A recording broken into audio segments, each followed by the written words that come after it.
White ഫോറസ്റ്റിൻ്റെ 1 kg ഒരു toll കേക്കും 6 cup കേക്കും 6 സിക്കിൾസും ഇത്രയാണ് ഉണ്ടാക്കാനുണ്ടായിരുന്നത്. അപ്പോൾ അതിന് വേണ്ടിയിട്ട് ഞാനിവിടെ 2 കിലോ ബാറ്ററാണ് തയ്യാറാക്കിയിട്ടുള്ളത്. അതിൽ 1 കിലോ ബാറ്റർ 2 ടിന്നിലായിട്ട് ഒഴിച്ച് 6 ഇഞ്ചിൻ്റെ 2 ടിന്നിലൊഴിച്ച് കേക്കിന് വേണ്ടിയിട്ട് എടുത്തിട്ടുണ്ട്. അപ്പോൾ അത് ടോൾ കേക്ക് ആയതുകൊണ്ട് തന്നെ 2 ടിന്നിലായിട്ട് ചെയ്തെടുക്കുമ്പോൾ നല്ല ഹൈറ്റ് കിട്ടും. അതും 6 ഇഞ്ചിലാണ് ചെയ്തെടുത്തിട്ടുള്ളത്. പിന്നെ ബാലൻസ് വന്നിട്ടുള്ള 1 കിലോയുടെ ബാറ്ററാണ് ഞാൻ 6 കപ്പ് കേക്കിന് ഒഴിച്ചു കൊടുത്തിട്ട് ബാക്കി സിക്കിൾസിനായിട്ട് ഉപയോഗിച്ചെടുക്കുന്നത്. കപ്പ് കേക്കിന് ഒഴിക്കുമ്പോൾ ഞാൻ കപ്പിൽ ഇതേപോലെ ഒരു സ്പൂൺ കൊണ്ടാണ് ഒഴിച്ചു കൊടുക്കുന്നത്. കാരണം അത് ഫുള്ളായി പോകാൻ പാടില്ല, ഒരു അര മാത്രമേ ചെയ്ത് കൊടുക്കാവൂ. അത് നല്ലോണം പൊങ്ങി വരുമ്പോൾ, കേക്ക് പൊങ്ങി വരുമ്പോൾ കപ്പിന് പുറത്തേക്ക് വരും, അത് വൃത്തികേടായിരിക്കും. അപ്പോൾ അതുകൊണ്ട് ഒരു അര ഭാഗം ഒഴിച്ചു കൊടുത്താൽ മതി. എല്ലാത്തിലും ഹാഫാണ് ഒഴിച്ചു കൊടുക്കുന്നത്. ഇത് സ്പൂൺ കൊണ്ട് ഒഴിച്ചു കൊടുക്കുമ്പോഴാകുമ്പോൾ നമുക്ക് കറക്റ്റ് നോക്കി ഒഴിച്ചു കൊടുക്കാൻ പറ്റും. പിന്നെ അത് കഴിഞ്ഞിട്ട് ഇതൊന്ന് ടാപ്പ് ചെയ്തിട്ട് വേണം വെച്ച് കൊടുക്കാൻ. പിന്നെ ബാക്കി വരുന്നതാണ് സിക്കിൾസിന് എടുത്തിട്ടുള്ളത്. സിക്കിൾസ് പിന്നെ നമുക്ക് പൊടിച്ചെടുക്കാനുള്ളത് ഏത് ടിന്നായാലും കുഴപ്പമില്ല, വലുതായാലും ചെറുതായാലും ഹൈറ്റുള്ളതായാലും അങ്ങനെ പ്രത്യേകിച്ച് അളവൊന്നും നോക്കേണ്ട കാര്യമില്ല. അതും കൂടി വെച്ച് കൊടുത്തിട്ടുണ്ട്. അപ്പോൾ ഇതെല്ലാം ബേക്കായി വരുന്ന സമയത്തിനുള്ളിൽ ഷുഗർ സിറപ്പ് റെഡിയാക്കി വെച്ച് ക്രീമെല്ലാം ബീറ്റ് ചെയ്ത് വെക്കാം.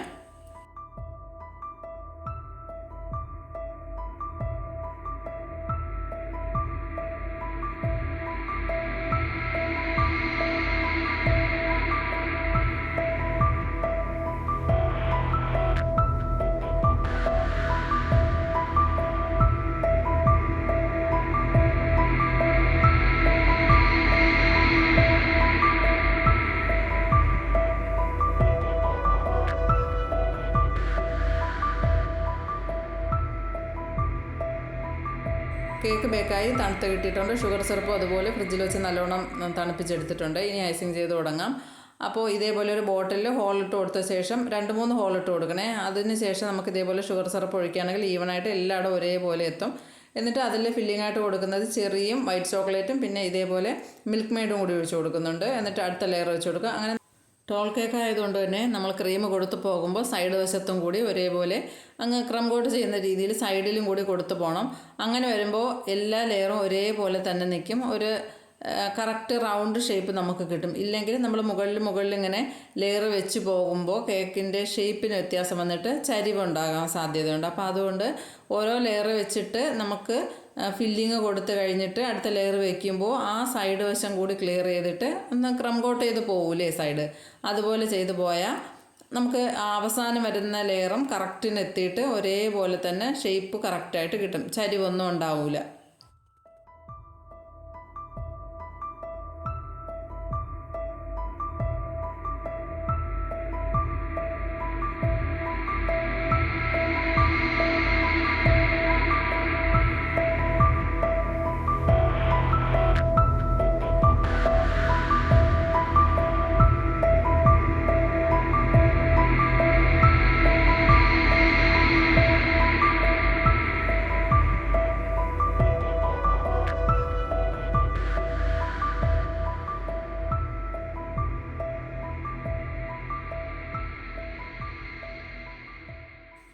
ക്രം കോട്ട് കഴിഞ്ഞ ശേഷം പിന്നെ ഇതേപോലെ ഒരു ഓഫ് വൈറ്റ് കളറിലാണ് കേക്ക് ഫുള്ളായിട്ട് കവർ ചെയ്തെടുക്കുന്നത്. കുറച്ച് കളർ മാത്രമല്ലേ നമ്മൾ മിക്സ് ചെയ്തെടുക്കുന്നുള്ളൂ. അതുകൊണ്ട് ഞാൻ വൈറ്റ് ക്രീം കൊണ്ട് കവർ ചെയ്യാതെ ഫുള്ളായിട്ടും ക്രം കോട്ട് കഴിഞ്ഞ ശേഷം ഇതേ ക്രീം കൊണ്ടാണ് മിക്സല്ല കവർ ചെയ്തെടുക്കുന്നത്. അല്ലെങ്കിൽ സാധാ ചെയ്യുന്നത് കളർ മിക്സ് ചെയ്തിട്ടുള്ള ക്രീം കൊടുക്കുന്നത് 2 ലെയറായിട്ടാണ് കൊടുക്കുന്നത്. ഫസ്റ്റിൽ വൈറ്റ് ക്രീം കൊണ്ട് ഫുള്ളായിട്ട് കവർ ചെയ്ത ശേഷം പിന്നെ ഒരു തിന്നായിട്ടുള്ള ലെയർ മാത്രമേ കളർ മിക്സ് ചെയ്തിട്ടുള്ള ക്രീം കൊടുക്കുകയുള്ളൂ. ഇപ്പോൾ ഇവിടെ നമുക്ക് ഓഫ് വൈറ്റ് കളറിന് ഒരു ജസ്റ്റ് ഒരു യെല്ലോ കളർ ജസ്റ്റ് ഒന്ന് ടച്ച് ചെയ്ത് കൊടുത്താൽ മതിയല്ലോ. അപ്പോൾ അത്ര മാത്രം ആകുമ്പോഴത്തേക്കും പിന്നെ 2 ലെയർ കൊടുക്കേണ്ട ആവശ്യമില്ലല്ലോ. അതുകൊണ്ടാണ് പിന്നെ അങ്ങനെ കൊടുത്തിട്ടുള്ളത്. എന്നിട്ട് ഞാൻ അത്രയും ചെയ്ത് തലേ ദിവസം രാത്രി തന്നെ ഫ്രിഡ്ജിൽ വെച്ചിട്ടുണ്ടായിരുന്നു. പിറ്റേ ദിവസം രാവിലെയാണ് ബാക്കി വർക്കെല്ലാം ചെയ്ത് കൊടുക്കുന്നത്. കുറച്ച് ഫോണ്ടൻ്റ് വർക്ക് ഉണ്ടായിരുന്നു അതിൻ്റെ മുകളിൽ വെക്കാൻ വേണ്ടിയിട്ട്. പിന്നെ ഫോക്സ് ബോൾസ് ഉണ്ടല്ലോ, അതുമൊക്കെയാണ് വെച്ച് കൊടുക്കാനുണ്ടായിരുന്നത്. ബാക്കി അല്ലാതെ ക്രീം വർക്കൊന്നും അധികം ഉണ്ടായിരുന്നില്ല. അപ്പോൾ അതെല്ലാം തലേ ദിവസം രാത്രി തന്നെ നല്ലതുപോലെ ചെയ്തിട്ട് ഒരു എയർ ടൈറ്റ് ആയിട്ടുള്ള ഒരു കണ്ടെയ്നറിൽ വെച്ചിട്ട് അടച്ച് വെച്ചിട്ടുണ്ടായിരുന്നേ. അപ്പോൾ അതെല്ലാം സെറ്റായി നല്ല ഡ്രൈ ആയിട്ട് ഇരിപ്പുണ്ടായിരുന്നു രാവിലെ ആയപ്പോൾ. എന്നിട്ടാണ് ഇതിൻ്റെ മുകളിൽ വെച്ച് കൊടുക്കുന്നത്.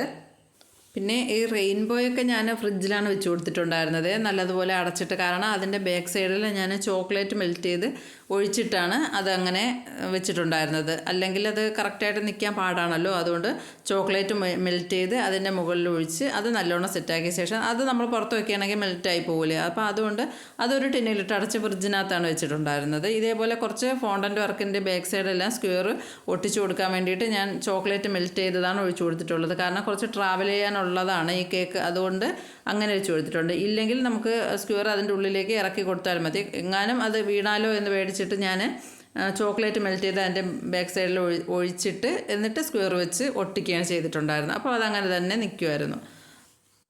ഫസ്റ്റ് ബർത്ത്ഡേ ആയിരുന്നു. അപ്പോൾ അതിൻ്റെ ഒരു ടോപ്പറും വെച്ച് കൊടുത്തു. 2-3 കളറിൽ ഫോക്സ് ബോൾസ് ഉണ്ടായിരുന്നു.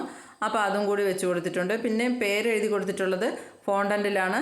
ഫോണ്ടൻ്റ് റൗണ്ടായിട്ട് കട്ട് ചെയ്തെടുത്തിട്ട് അതിൻ്റെ മുകളിൽ ലെറ്റർ കട്ടർ ഉണ്ടല്ലോ അത് വെച്ചിട്ട് കട്ട് ചെയ്തിട്ട് പിന്നെ അതിൽ ഒട്ടിച്ചു കൊടുക്കാം. കുറച്ച് വെള്ളം ഒന്ന് ബ്രഷ് ചെയ്തിട്ട് അതിലേക്ക് ഒട്ടിച്ചു കൊടുത്തിട്ട് പിന്നെ അതിന് ഗോൾഡൻ ഡസ്റ്റ് ഉണ്ടല്ലോ അതൊന്ന് ബ്രഷ് ചെയ്ത് കൊടുത്തിട്ടുണ്ട്. പേരിൽ മാത്രം, അക്ഷരങ്ങൾ മാത്രം. അങ്ങനെ കേക്ക് തലേ ദിവസം തന്നെ സെറ്റ് ചെയ്ത് ഫ്രിഡ്ജിൽ വെച്ചെങ്കിലും ഞാൻ ഈ വർക്കെല്ലാം ചെയ്ത് കൊടുക്കുന്നത് പിറ്റേ ദിവസം രാവിലെ ഡെലിവറി ചെയ്യുന്നതിന് ഒരു 10-15 മിനിറ്റ് മുന്നെയാണ് ചെയ്ത് കൊടുക്കുന്നത്. അപ്പോൾ കസ്റ്റമർ വരാറായി എന്ന് അറിഞ്ഞിട്ടാണ് ഞാനിത് ചെയ്ത് കൊടുക്കുന്നത്. കാരണം കുറച്ച് ദൂരം കൂടി പോകാനും ഉണ്ട്. അപ്പോൾ ഒരുപാട് സമയം നമ്മൾ ചെയ്ത് ഫോണ്ടൻ്റ് വർക്കെല്ലാം വെച്ച് കൊടുത്തിട്ട് പിന്നെയും കുറച്ചും കൂടി സമയം ഇരുന്നിട്ട് പിന്നെ ട്രാവൽ ചെയ്ത് അങ്ങ് എത്തുമ്പോൾ ഒരുപാട് ടൈം എടുക്കില്ല. അപ്പോൾ അതുകൊണ്ട് ഞാൻ ആ സമയം ആയപ്പോഴത്തേക്കുമാണ് വെച്ച് കൊടുത്തിട്ടുള്ളത്. പിന്നെ സാധാരണ നമ്മൾ ടോൾ കേക്ക് ചെയ്യുമ്പോൾ സെൻറ്ററിൽ സ്ക്വയർ കുത്തി കൊടുക്കാറുണ്ട്. അപ്പോൾ ഇവിടെ ഞാൻ കൊടുത്തിട്ടില്ല. കാരണം ആ 2 വർക്കിലും, അതായത് റെയിൻബോയിലും ആ യൂണിക്കോണിലും ഒക്കെ ഞാൻ കുറച്ച് നീളത്തിലാണ് സ്ക്വയർ വെച്ച് കൊടുത്തിട്ടുള്ളത്. അത് കേക്ക് ബോർഡ് വരെ എത്തുന്ന രീതിയിൽ അങ്ങ് താഴ്ത്തിയാണ് വെച്ച് കൊടുത്തിട്ടുള്ളത്. അപ്പോൾ പിന്നെ വീണ്ടും അതിൻ്റെ ആവശ്യം ഇല്ലാത്തത് കൊണ്ട് പിന്നെ വേറെ വെച്ച് കൊടുത്തിട്ടില്ല. അപ്പോൾ ഇതാണ് കേക്കിൻ്റെ ഫൈനൽ ലുക്ക്. ഇനി കപ്പ് കേക്കും സിക്കിൾസും ചെയ്ത് കൊടുക്കാനുണ്ട്. അപ്പോൾ സിക്കിൾസ് ചെയ്യാൻ വേണ്ടിയിട്ട് ഇതേപോലെ കേക്ക് ചെറുതായിട്ട് കട്ട് ചെയ്തിട്ട് അതിനെ മിക്സിയുടെ ജാറിലിട്ട് നല്ലോണം ഒന്ന് പൊടിച്ചെടുക്കണം.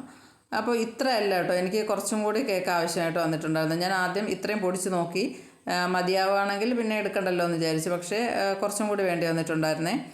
അപ്പോൾ ഇത് നല്ലോണം ഒന്ന് മിക്സിയുടെ ജാറിലിട്ട് പൊടിച്ചിട്ട് അതിലേക്ക് നമുക്ക് ഷുഗർ സിറപ്പ്, ഞാനിവിടെ ഒഴിച്ചു കൊടുക്കുന്നത് ഷുഗർ സിറപ്പും മിൽക്ക് മെയ്ഡും പിന്നെ കുറച്ച് ക്രീമും കൂടി ഒഴിച്ചു കൊടുത്തിട്ട് നല്ലോണം കുഴച്ചിട്ട് നമുക്കൊരു ചപ്പാത്തിയുടെയൊക്കെ മാവില്ലേ ആ രീതിക്ക് കുഴച്ചെടുക്കണം.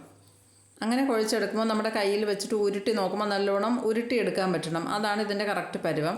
എന്നിട്ട് നമുക്ക് ഇതേപോലെ ഷേപ്പ് ചെയ്തെടുക്കാം. സിക്കിൾസിൻ്റെ മോൾഡ് ഉണ്ടല്ലോ അതുണ്ടെങ്കിൽ അതിൽ വെച്ച് ചെയ്യാം. അതില്ലെങ്കിൽ നമുക്ക് ഇതേപോലെ കൈ കൊണ്ടും ഷേപ്പാക്കി എടുക്കാം. ഞാനിവിടെ സിക്കിൾസിൻ്റെ മോൾഡ് യൂസ് ചെയ്യാതെ കൈ വെച്ചിട്ടാണ് ഇതേപോലെ ഷേപ്പാക്കി എടുക്കുന്നത്.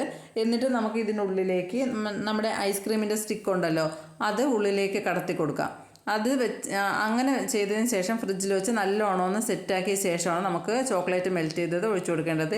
എനിക്ക് ഐസ്ക്രീമിൻ്റെ സ്റ്റിക്ക് കിട്ടിയില്ല, എൻ്റെ കയ്യിലുണ്ടായിരുന്നത് തീർന്നു പോയി. അപ്പോൾ ഞാൻ ഇതേപോലെ നമുക്ക് ഡ്രീം കേക്കിൻ്റെയൊക്കെ സ്പൂണുണ്ടല്ലോ അപ്പോൾ അത് ഞാൻ സ്പൂണിൻ്റെ ആ ഭാഗം ഞാൻ കട്ട് ചെയ്ത് കൊടുത്തിട്ട് അത് നല്ലോണം ഒന്ന് ക്ലീൻ ആക്കിയതിന് ശേഷമാണ് ഇതേപോലെ അതിൻ്റെ ഉള്ളിലേക്ക് ഒന്ന് കടത്തി വെച്ച് കൊടുക്കുന്നത്. എന്നിട്ട് നമുക്ക് ഇതേപോലെ ഫ്രിഡ്ജിൽ വെച്ച് നല്ലോണം ഒന്ന് സെറ്റാക്കിയ ശേഷം മാത്രമേ നമുക്ക് ചോക്ലേറ്റ് മെൽറ്റ് ചെയ്തതിൽ ഡിപ്പ് ചെയ്തെടുക്കാൻ പറ്റുള്ളൂ. അപ്പോൾ ഈ രീതിക്ക് പെട്ടെന്ന് ചെയ്യാൻ പറ്റില്ല. ഇത് ഇനി നല്ലതുപോലെ ഫ്രിഡ്ജിൽ ഒരു 4-5 മണിക്കൂറെങ്കിലും നല്ലോണം ഫ്രിഡ്ജിൽ വെച്ച് സെറ്റാക്കി എടുക്കണം. അപ്പോൾ ഇവിടെ ഞാൻ 6 എണ്ണം ചെയ്ത് കൊടുക്കുന്നുണ്ട്. അപ്പോൾ എല്ലാം ഞാൻ ഇതേപോലെ മോൾഡ് യൂസ് ചെയ്തിട്ടില്ല, അല്ലാതെയാണ് ചെയ്തെടുത്തിട്ടുള്ളത്. അപ്പോൾ ഇതെല്ലാം ചെയ്ത ശേഷം നമുക്ക് ഫ്രിഡ്ജിൽ വെച്ച് നല്ലോണം ഒന്ന് സെറ്റാക്കി എടുക്കണം. ഒരു 4-5 മണിക്കൂർ സെറ്റ് ചെയ്ത ശേഷം അതിന് നമുക്ക് ചോക്ലേറ്റ് മെൽറ്റ് ചെയ്തിട്ട് അതിൽ ഡിപ്പ് ചെയ്താണ് എടുക്കാനുള്ളത്. ചോക്ലേറ്റ് മെൽറ്റ് ചെയ്യുന്നത് എങ്ങനെയാണെന്ന് വെച്ചാൽ ഡബിൾ ബോയിൽ ചെയ്തെടുക്കണം. അല്ലാതെ നമുക്ക് വിപ്പിംഗ് ക്രീം കൂടെ ഒഴിച്ചിട്ട് നമ്മൾ ഗനാഷ് ഉണ്ടാക്കുമല്ലോ അല്ലാതെ എടുക്കണം. അപ്പോൾ ഇത് സെറ്റാകാത്തത് കൊണ്ടാണ് നമ്മളിങ്ങനെ പിടിക്കുമ്പോൾ ഒരു കുഴഞ്ഞതുപോലെ ഇരിക്കുന്നത്. ഫ്രിഡ്ജിൽ വെച്ച് നല്ലോണം സെറ്റാക്കി എടുക്കുമ്പോൾ അത് നല്ലോണം ഡ്രൈ ആയിട്ടുണ്ടാകും. അപ്പോൾ നമുക്ക് ആ സ്റ്റിക്കിൽ പിടിച്ചിട്ട് തന്നെ ചോക്ലേറ്റിൽ നല്ലപോലെ ഡിപ്പ് ചെയ്തെടുക്കാൻ പറ്റും. ചോക്ലേറ്റ് ഡബിൾ ബോയിൽ ചെയ്താൽ മതി. വൈറ്റ് ചോക്ലേറ്റ് ഡബിൾ ബോയിൽ ചെയ്തിട്ടാണ് ഞാനിവിടെ ചെയ്ത് കൊടുക്കുന്നത്.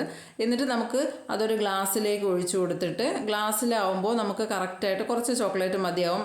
ചോക്ലേറ്റിൻ്റെ ചൂട് മാറിയ ശേഷം ഇതേപോലെ സ്റ്റിക്കിൽ പിടിച്ചിട്ട് നമുക്ക് ഗ്ലാസ്സിനുള്ളിലേക്ക് ഇറക്കി ചോക്ലേറ്റിൽ ഡിപ്പ് ചെയ്തെടുക്കാം. പെട്ടെന്ന് തന്നെ അത് തണുത്ത കേക്കായതുകൊണ്ട് തന്നെ ചോക്ലേറ്റ് സെറ്റായി പോകും. അതുകൊണ്ട് നമുക്ക് സ്പ്രിങ്കിൾസോ ഷുഗർ ബോൾസോ അങ്ങനെ എന്തെങ്കിലും ഡെക്കറേറ്റ് ചെയ്യാനുള്ള സാധനങ്ങൾ എന്തെങ്കിലും ഇടാനുണ്ടെങ്കിൽ പെട്ടെന്ന് തന്നെ അതിൻ്റെ മുകളിൽ ഇട്ട് കൊടുക്കാം. ഇല്ലെങ്കിൽ അത് ചോക്ലേറ്റ് പെട്ടെന്ന് തന്നെ സെറ്റായി പോകും. ഞാൻ അത് ചെയ്യുന്ന സമയത്ത് കുറച്ച് തിരക്കായിപ്പോയി, അപ്പോൾ എനിക്ക് ആ വീഡിയോ ഒന്നും എടുക്കാൻ പറ്റിയിട്ടുണ്ടായിരുന്നില്ല. അതുകൊണ്ടാണ് ഞാൻ കുറച്ച് ഡീറ്റെയിൽ ആയിട്ട് കാര്യങ്ങൾ പറഞ്ഞു തന്നത്. അപ്പോൾ ഇനി ചെയ്യുമ്പോൾ ഞാൻ ഒന്നും കൂടി കാണിച്ചു തരാമേ. അപ്പോൾ കപ്പ് കേക്ക് ഡെക്കറേറ്റ് ചെയ്തെടുക്കാൻ വേണ്ടിയിട്ട് കൊടുക്കാം. അപ്പോൾ അതിന് വേണ്ടിയിട്ട് ഞാനിവിടെ 3 കളർ മിക്സ് ചെയ്തെടുക്കുന്നുണ്ട്. Pink, green, blue. അത് 3ഉം കൂടി ഒറ്റ പൈപ്പിംഗ് ബാഗിലാക്കിയിട്ടാണ് പൈപ്പ് ചെയ്ത് കൊടുക്കുന്നത്. ഒരു ഫ്ലവർ നോസിൽ, റോസറ്റ നോസിൽ, അതാണ് യൂസ് ചെയ്തിട്ടുള്ളത്. അപ്പോൾ അത് വെച്ചിട്ട് ഫ്ലവർ ചെയ്ത് കൊടുക്കുന്നുണ്ട്. കപ്പ് കേക്ക് ചെയ്ത് കൊടുക്കുമ്പോൾ ഞാൻ എപ്പോഴും ഷുഗർ സിറപ്പ് കൊണ്ട് അല്പം ഒന്ന് വെറ്റ് ചെയ്ത് കൊടുക്കാറുണ്ട്. ചെറിയ കപ്പ് കേക്ക് ഉണ്ടല്ലോ, അതാണെങ്കിൽ കുഴപ്പമില്ല, വെറ്റ് ചെയ്തില്ലെങ്കിലും. ഇത് കുറച്ച് വലുതല്ലേ, അപ്പോൾ അതുകൊണ്ട് ഞാൻ കുറച്ചൊന്ന് ഒഴിച്ചു കൊടുക്കുന്നുണ്ട്. ഇല്ലെങ്കിൽ കേക്ക് അങ്ങ് ഡ്രൈ ആയിട്ടിരിക്കും. എന്നിട്ടാണ് ഞാൻ ക്രീം യൂസ് ചെയ്ത് ഫ്ലവർ വരച്ച് കൊടുക്കുന്നത്.